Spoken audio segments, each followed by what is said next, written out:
My name's Tom Jennings, and this is the 24 Frames cast. Well, I hope you all had a good Christmas. Mine was a mixed affair, really. I went back home to Kent, which, as ever, was looking absolutely gorgeous. There was a slight issue there. I was looking after my father, which at times resembled the classics sitcom Steptoe and Son. But with the help of a lot of alcohol, I did manage to push through. Decided to leave this morning to come back up to Manchester, only to get to Euston to find that, of course, there were no direct trains to Manchester, and that I had to go to Milton Keynes. Now, if you live outside the UK, Milton Keynes is possibly the worst place on planet Earth. I've not been to everywhere on planet Earth, but if there is somewhere worse than Milton Keynes, then it can only be hell as far as I'm concerned.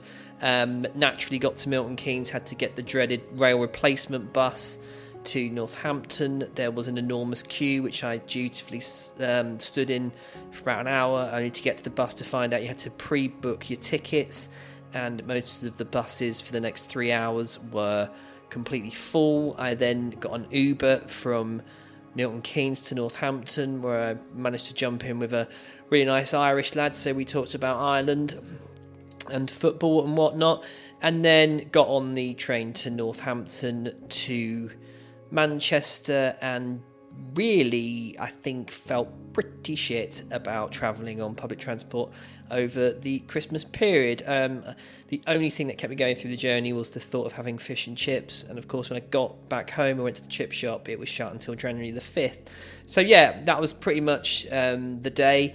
Really thrilled to be back home and back in the warm, and I was thinking that could I really be bothered doing an episode, and I actually thought I'm in that weird sort of phase where I'm absolutely knackered but I think I'm going to struggle to go to sleep. So I've decided, being the great person that I am, that I'm going to do an episode for you today. So this episode, in the last season, I did an app review, because if you're like me, you might notice at the end of the month that your bank account looks suspiciously low, and when you think, well, how on earth did this happen? You go through it and you look at all the various streaming services and apps that you subscribe to, and they do add up, and I have been kind of going through them, sorting the wheat from the chaff, and I wanted on each kind of season to do a review of a streaming app, not Netflix and Amazon, but more kind of the add-ons. Like the last one I did, Studio Canal's app, which is widely available. And what these episodes do is, well, they give me a little break, because I am writing very much hoping it comes out next week, but definitely the week after.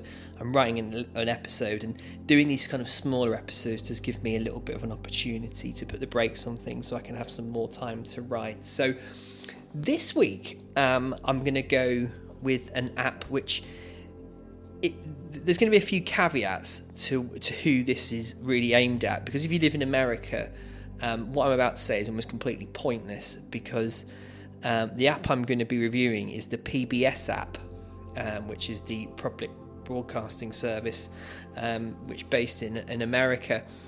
And you've already got access, I understand, to if you have, you can just log on to the PBS website and stream away. But if you live outside of America, accessing PBS content can be quite hard. A lot of the stuff that's shown on BBC on PBS, is shown on BBC here, and I think vice versa. I think a lot of BBC programs are shown on PBS, and if you have a cable subscription as well, there is a PBS channel here. But I do find for the PBS channel here that a lot of the content is it's the same thing on just repeat. So one of the other caveats I'm going to talk about on this app is I subscribe pretty much to it for one reason and one reason only, and that reason again might be null and void, because if you don't like the films of Ken Burns, the documentary filmmaker, I'm pretty certain that the PBS app is not going to be for you.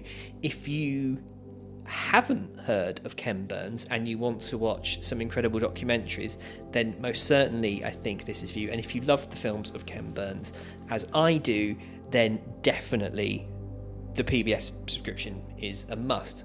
So to review the app, so to get into the kind of the technicalities of the app, So a bit of a bugbear of these apps is when they don't put all the content on them. So Paramount Plus, for example, given the back catalogue of Paramount Plus, I think that the amount that's actually available in their subscription service is utterly pitiful. It's almost a bit of an insult, to be honest with you. There are so many gaps. And as much as I like the Studio Canal app, it doesn't have all of Studio Canal's catalogue on it. And I sort of understand that they are still quite big into physical media. And it seems slightly strange with PBS because they don't typically, most of their content isn't typically available for purchase, especially they have a series of documentaries called The American Experience, which focuses on kind of things like the building of the Hoover Dam and whatnot. And they're quite difficult to buy outside of America. You can have them imported over, normally at quite a lot of cost, but they don't have releases really outside of America. So I find it slightly odd that for the app that is available, it hasn't got more content than it has. Now, it does have a great deal of stuff. They've got various different kind of brands. As I said, they've got the American Experience, and I love America, and I also love American history. So for me, there is always enough sort of American Experience documentaries on the app to kind of dig into, and I find they're just really interesting. If I'm stuck for something to watch on a Sunday and it's absolutely throwing it down outside, and I just want to kind of hunker down on the sofa and watch some history, you can always find something like the aforementioned Hoover Dam documentary. And I actually went to the Hoover Dam after seeing that documentary. The Donner Party, which I've actually been to Lake Donner as well, where the infamous wagon train had to kind of wait out the winter, and people resorted to cannibalism.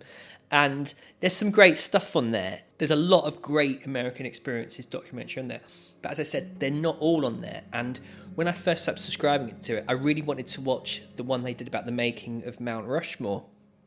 And I ended up, I think I downloaded like a really low-rate version of it from some site. And it suddenly appeared one day, and the content, I have noticed, sometimes does kind of come and go, and I'll talk about it in a little bit more detail when I get to the Ken Burns stuff.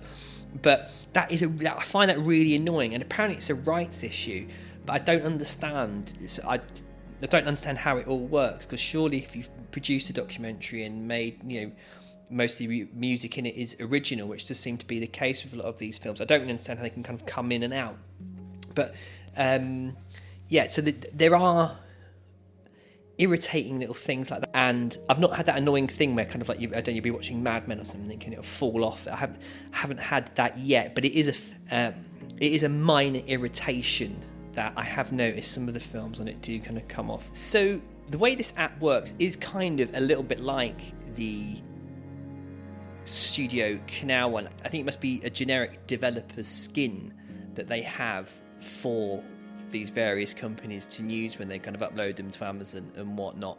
And one of the things I don't like about this app in the slightest is the way you have to do quite a lot of scrolling to find things, because the way it's organised is there's one at the top, you have the recently added, you go down then to popular series that normally pushes the kind of Ken Burns stuff, but as you go from left to right, it will, I think, kind of like randomly throw anything out. It doesn't appear to be kind of based on previous stuff you've been watching. And then the next category of that is like science and nature, which is fairly obvious what would be in that. And then you have biographies, current affairs, history, dramas. And dramas is a bit of a misnomer as well. They're not actually dramas, because you can go down to dramas, scroll across, and you'll come across The Civil War by Ken Burns. Well, surely that belongs in the history section. I don't understand how you could classify that as a drama. And there is an entire search option dedicated to Ken Burns. And again, they're not very well organised in the Ken Burns section. So, for example, I would have thought it had made sense to have them in order of his filmography, but it actually doesn't. They seem to be completely random. And again, obviously the Civil War will appear in there, but you'll have a selection of his films, but not all of them. And it's a point I'll get to in a minute, but another section is called War and the Military, and again you will find Ken Burns films in there. that aren't in the Ken Burns section, and some of the selections of films doesn't seem to match the title. So it's called War and Military, yet you can actually find Ken Burns' film The Congress and The Dust Bowl. I don't really understand what The Dust Bowl has got to do with war and military, but other ones seem to make perfect sense. So there's a documentary about the Russian invasion of Ukraine, a really brilliant film as well, which I watched, called American Patriot, which was a film made in 1983 about the American militia movement, and that's again from one of their kind of subtitles, this one, the Frontline series. But I would like a series that just had like the American experience, Frontline, Ken Burns, and what have you. It'd make so much more sense to me. And then you have like a special interests section, which seems to be completely random as well. War and conflict, well, wasn't that kind of with war and military? So again, the organisation of the app is not great. You have to do a lot of faffing around to find things, and it does, I suppose it kind of like encourages you to dig a little deeper. But what I want is almost like an A to Z section, just so I can just see very, very clearly what's there. And it just doesn't seem to have that ability to search like that. That for me is a bit of certainly a mark against this app. It's too hickledy-pickledy. I think it could be so much better organised, either by year of release or alphabetically. But yeah, so that is definitely something that I don't like about it.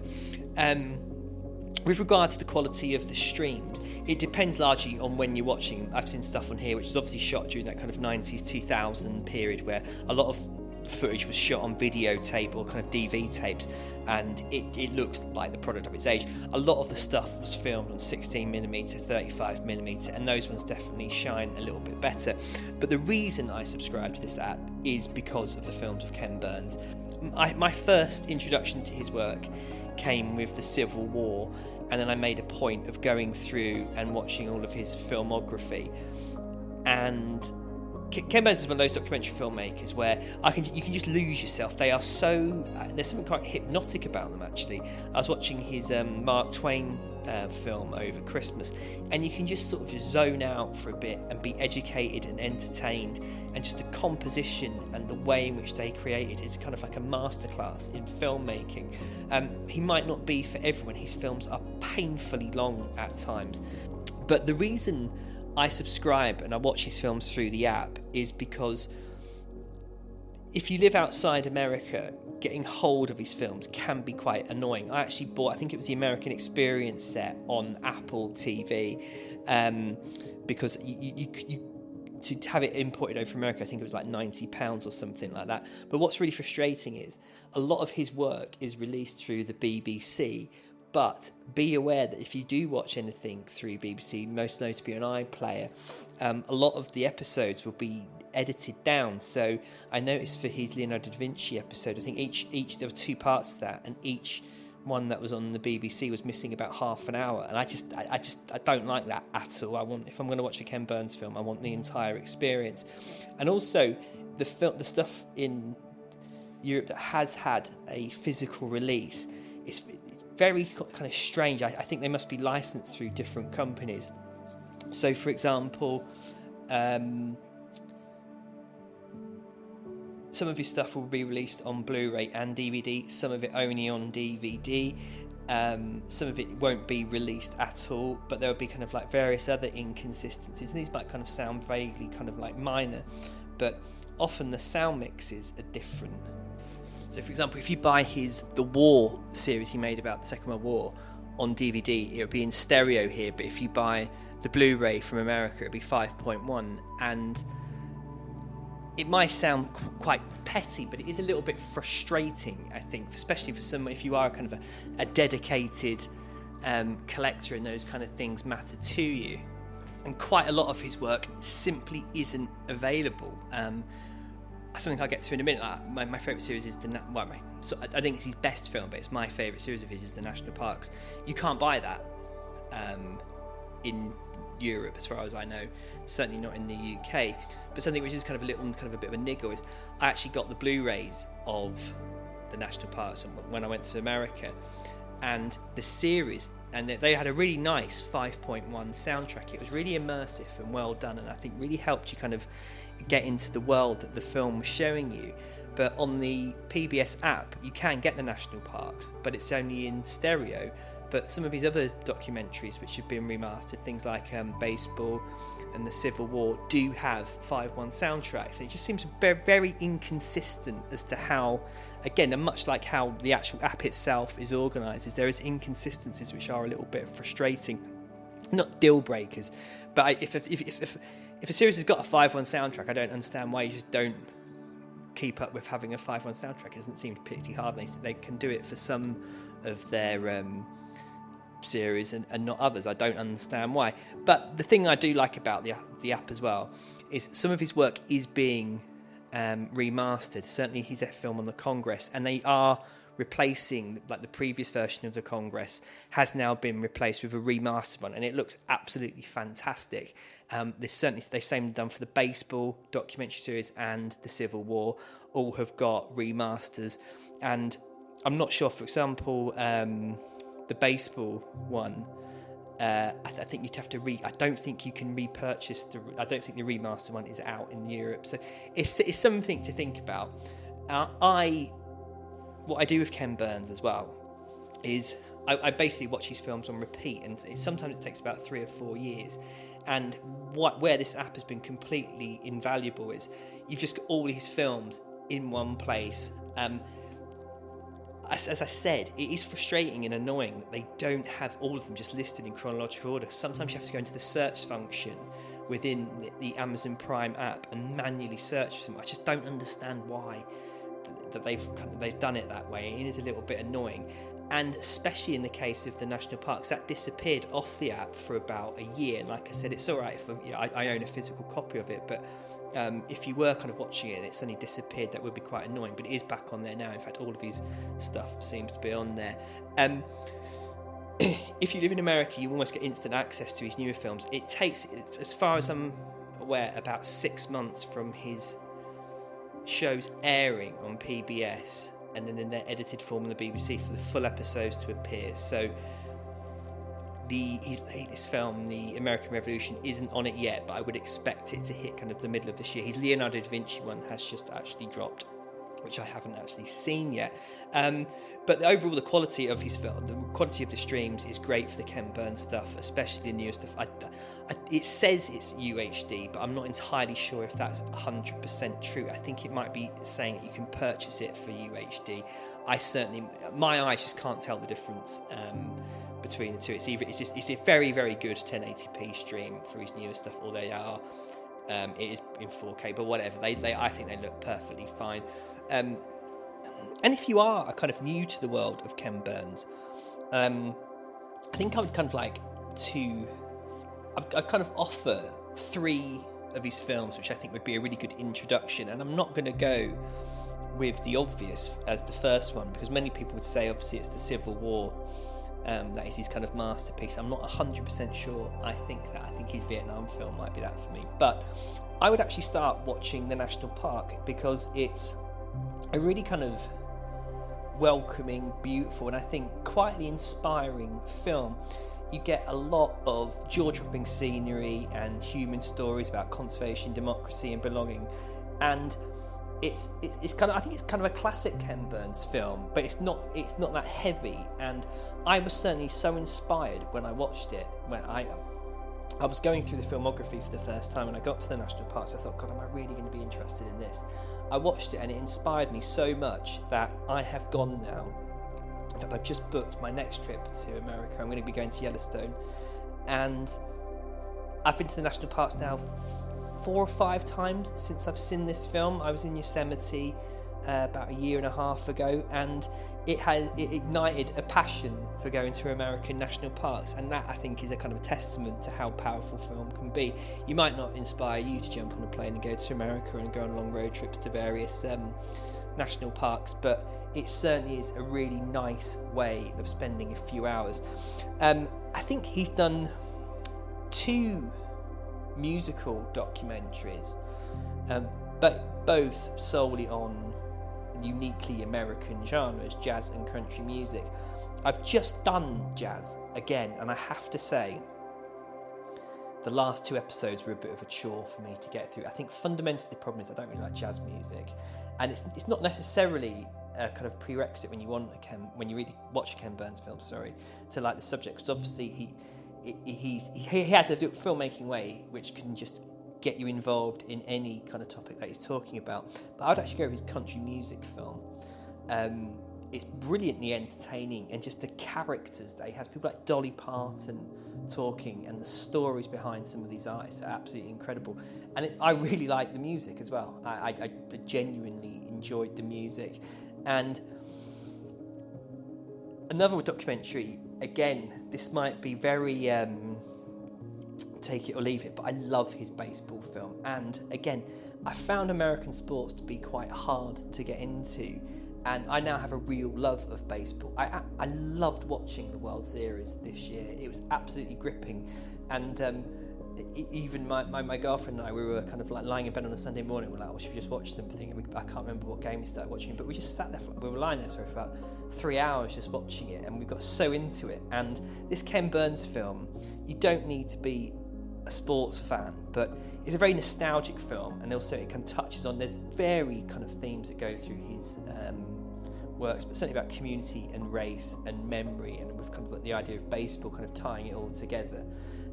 Absolutely beautiful stuff. Again, I think it's the more kind of, as it kind of catches up in time with contemporary ages, it's not as gripping, it's not as interesting as perhaps it was when it's kind of set in the early days of baseball and its heydays in the 30s, 40s and 50s. But I absolutely love that film, and it's the version on the PBS app as well has been remastered. It looks and sounds fantastic. Now, if you really want to go for the all-out classic, it'd probably be The Civil War. Again, this is a beautiful, beautiful film. Some might say it's his masterpiece.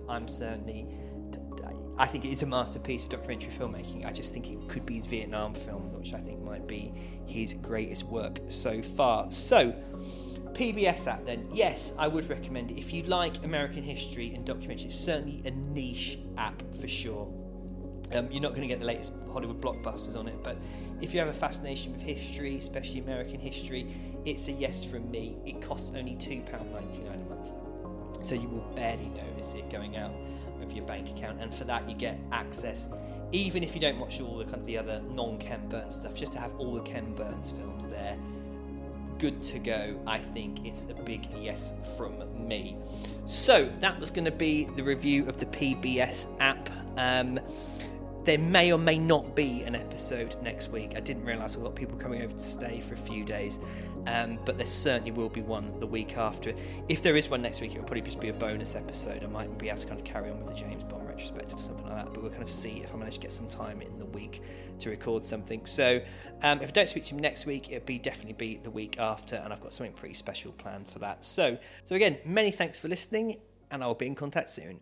Bye.